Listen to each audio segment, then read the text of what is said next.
Hi, this is doctor Sahiti. ఆస్టియోఆర్థరైటిస్కి rheumatoid ఆర్థరైటిస్కి difference ఏంటి? రెండిట్లో జాయింట్ పెయిన్ ఉంటుంది, బట్ రీజన్ డిఫరెంట్. ఆస్టియోఆర్థరైటిస్ అని ఓవర్ యూజ్ వల్ల, వెయిట్ ఎక్కువగా ఉండడం వల్ల వస్తుంది. ఇది ఓల్డ్ ఏజ్లోనే ఎక్కువగా చూస్తాం. అదే రుమటైడ్ ఆర్థరైటిస్ అనేది ఒక ఆటో ఇమ్యూన్ డిసీజ్.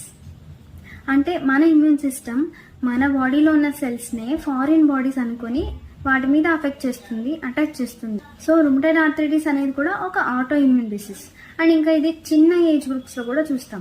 ఆస్టియోఆర్థరైటిస్ అనేది మోకాళ్ళు, నడుము, వెన్ను భాగంలోనే చూస్తాం మోస్ట్లీ.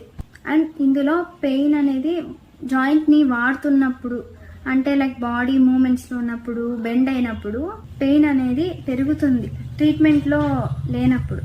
రుమటైడ్ ఆర్థరైటిస్లో మార్నింగ్ లేవగానే అరగంట వరకు స్టిఫ్నెస్, పెయిన్ అలాగే ఉంటుంది జాయింట్స్లో. అండ్ ఇంకా ఇందులో బోత్ సైడ్స్ ఉన్న జాయింట్స్ అఫెక్ట్ అవుతాయి. బాడీలో ఏ జాయింట్లో అయినా రుమటైడ్ ఆర్థరైటిస్ అటాక్ చేయొచ్చు. ఆస్టియోఆర్థరైటిస్లో అఫెక్ట్ అయిన జాయింట్లో వాపు అంత త్వరగా రాదు. అదే రుమటైడ్ ఆర్థరైటిస్లో వాపు ఉంటుంది, నీరసంగా ఉంటుంది, కొన్నిసార్లు ఫీవర్ కూడా రావచ్చు.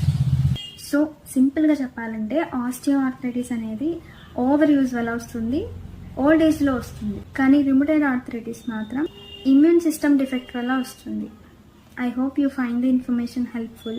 For more health facts, subscribe to Homeo.